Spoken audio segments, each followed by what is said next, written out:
In observance of National ADHD Awareness Month, we are once again joined by naturopathic doctor and nutritional therapist for Tiny Fish Company, Dr. Kristine Carman. She is joining us with ways to manage ADHD that go beyond conventional medicine and to bring about a more balanced and fulfilling life for individuals with ADHD and their families. Dr. Carman, it's always a pleasure. Thank you. I want to talk about the most prominent lifestyle factors when you are treating someone with ADHD. Okay, so I will always look at the whole person, and that's a really key thing. It's never just one thing.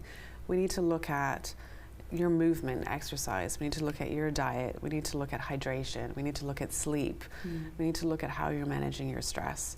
We need to look at maybe structurally there's something wrong with the body. So I'm very fortunate to work with an organization called Align Life, and they're amazing chiropractic organization. So do you go to a chiropractor and have, sometimes there's subluxation, there's some issue neurologically. So these are all things that I would look at as a whole package, never just one thing. It's always all those cogs in the wheel. And now, speaking of chiropractic care, are there other forms of alternative therapies that you would kind of umbrella under that you would recommend, whether maybe acupuncture? 100%. Okay, yeah, what are some other ones? So massage therapy is really beautiful. Again, it really supports relaxing your smooth muscle. Also, there's some movement in the lymph as well with massage therapy, so that's a beautiful one to add in. We know acupuncture works really very well. Again, it's working on acupressure points, those meridian, those energetic lines within the body. I mentioned chiropractic care. I think that's a really, really important one. Choose a good chiropractor. I think that's a really important one. Someone that's going to x-ray and see what's going on as far as your bones and your structure within your body. These, movement, exercise, and finding exercise that suits you, not just, I'm just going to go out for a run and it's actually torture.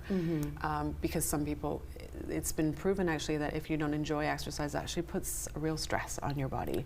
And stress shouldn't just be brushed under the rug. I know we all live very stressful lives. We don't want to cause more stress through exercise, but actually it's really beneficial for our body. So finding forms of movement that really actually bring you joy and you look forward to doing it, we see real positives as far as those with ADHD, as far as that holistic support. Yeah, I feel like meditation and mindfulness has kind of came to the forefront the past couple years. It's becoming more of a talked about thing.